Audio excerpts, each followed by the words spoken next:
Agroforestry atau dikenal dengan istilah Wanatani adalah suatu bentuk pengelolaan sumber daya yang memadukan kegiatan pengelolaan hutan atau pohon kayu-kayuan dengan penanaman komoditas atau tanaman jangka pendek, seperti tanaman pertanian.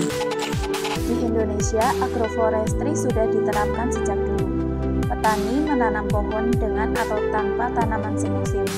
Hal ini dilakukan petani karena ketersediaan lahan yang semakin terbatas. Contohnya, petani Indonesia telah mempraktekkan agroforestry sejak dulu adalah seperti sistem ladang berpindah, kebun campuran di lahan sekitar rumah atau pekarangan, padang pengembalaan, mosaik-mosaik padat dari hamparan persawahan dan tegalan produktif yang diselang-selingi oleh rerumputan pohon. Menurut NIAR 1993, klasifikasi agroforestry berdasarkan susunan komponen utama penyusunnya dibagi menjadi 5. 1. Ada agrosilviculture. Penerapannya yaitu terdiri dari pohon-pohon kehutanan dan berbagai tanaman pertanian. 2. Silvopastura. Penerapannya pohon-pohon kehutanan disertai adanya rerumputan dan ternak. 3. Agrosilvopastura. Terdapat gabungan antara tanaman-tanaman pertanian, pohon jenis kekayuan, dan tanaman pakan lengkap dengan ternaknya. 4. Agrosilvofishery. Terdiri dari gabungan antara tanaman pertanian, berbagai jenis kekayuan, dan pemeliharaan ikan. 5. Bee agroforestry. Gabungan antara tanaman pertanian, berbagai jenis kekayuan, dicampur dengan ternak lebah.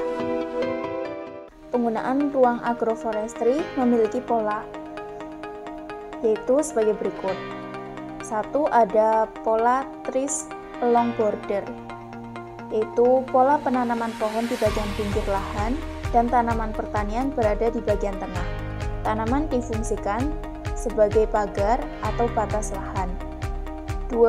Alternative rows. Kombinasi antara satu baris pohon dengan beberapa baris tanaman pertanian secara berselang-seling. 3. Alternative strip atau lay cropping, yang biasa disebut dengan pola lorong, merupakan pola penanaman yang menempatkan pohon di pinggir kiri dan kanan tanaman pertanian. Larikan pohon diusahakan membujur dari timur ke barat. 4. Random mixture merupakan pengaturan antara pohon dan tanaman pertanian secara acak. Selanjutnya yaitu pola agroforestry dan tanaman penyusunnya. Pola agroforestry yang ada di Desa Jatirejo ada 2, yaitu monokultur dan kompleks. Agroforestry monokultur biasanya diterapkan oleh masyarakat yang memiliki lahan pertanian yang jauh dari rumah, sehingga mereka memutuskan untuk menanami lahan mereka dengan tanaman berkayu sejenis seperti sengon, mahoni, dan jati untuk tabungan jangka panjang. Sedangkan petani yang memiliki lahan dekat dengan rumah akan menggunakan pola tanam agroforestry kompleks. Sebab agroforestry ini memiliki tanaman yang bervariasi seperti talas, cabai, singkong, umbi-umbian, kacang-kacangan, tanaman obat, dan buah-buahan. Hal ini dikarenakan pemeliharaannya lebih mudah karena setiap hari dapat dikunjungi dan diambil hasilnya.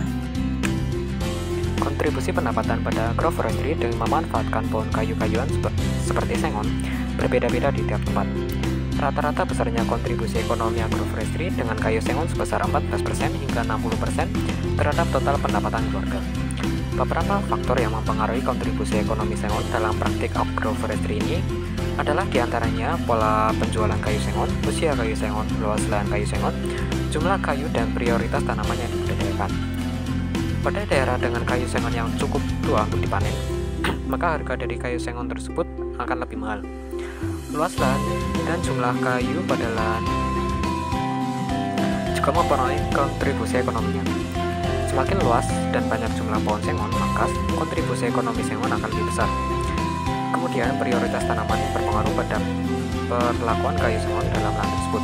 Jika kayu sengon diperlakukan sebagai tanaman budidaya dengan tujuan untuk dipanen dalam waktu tertentu, maka kontribusi ekonominya akan lebih besar dibandingkan dengan kayu sengon yang hanya diperlakukan sebagai pohon bantu dan pohon untuk sarana menumpuk.